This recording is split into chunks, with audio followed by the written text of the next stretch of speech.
I'm Ken Spurgeon, and I'm the historian or historical consultant here at the Kansas Soil Museum. And this weekend we're having an event called People of the Plains, which commemorates the people who came to the West and to the Kansas Territory really before the Civil War or around that era, 1840s to 1860s.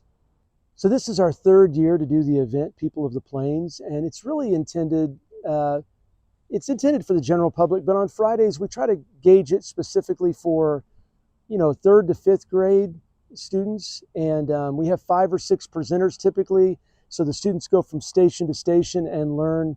Well, Butler County has a rich history in regards to the life on the plains that preceded the Civil War, because first of all, indigenous people were here for a long time, and it would not be proper to interpret the people of the plains without talking about the indigenous people. So we always try to represent the people who came before settlement, which in this area was typically the Osage, maybe a bit of the Wichita, other tribes who maybe roved and ranged through here. But we try our very best to discuss the people of the plains, both from a standpoint of the indigenous to those who would have come and really put the first homestead claims in this area.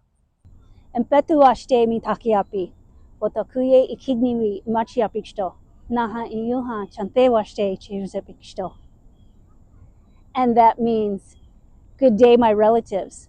My name is Looking for Relatives Woman, and I greet you with good feelings in my heart.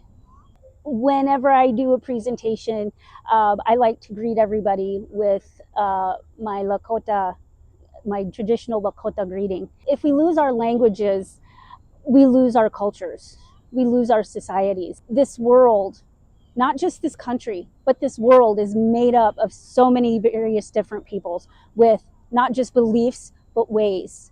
And each way is unique, each way is different. My name is Zola Green.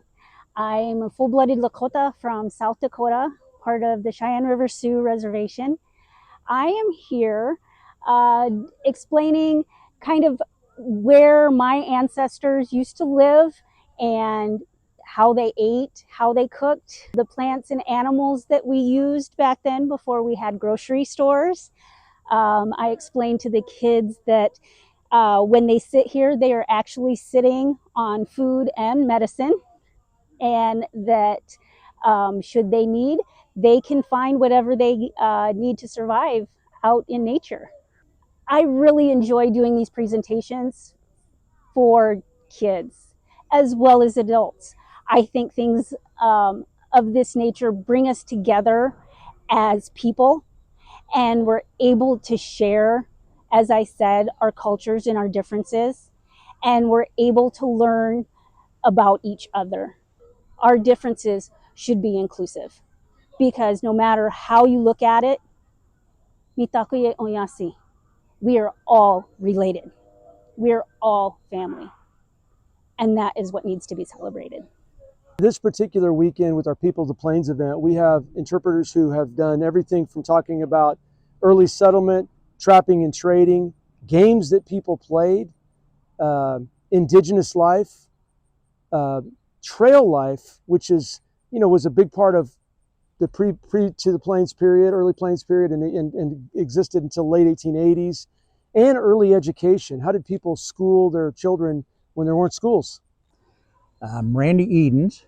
My role today is basically it's a history of chuck wagons. Of course, that encompasses the cattle drive era, why the chuck wagon existed, and how it came to be, and what its role was.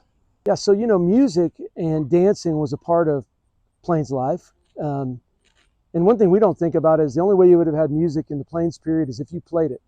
There's no other way to have it. So that the excitement when you had musicians around and good musicians around, or a dance around. And so we tried to recreate that a little bit this weekend with our People of the Plains event. It actually went really, really well. I think they went a little out of their comfort zone slightly, but they enjoyed it immensely. And even the kids were like, "Oh my gosh, this is icky. I don't want to do it." By the end of it, they were just so grateful and had such a great time. I think that it'll be a memory that they'll hold and treasure for a long time.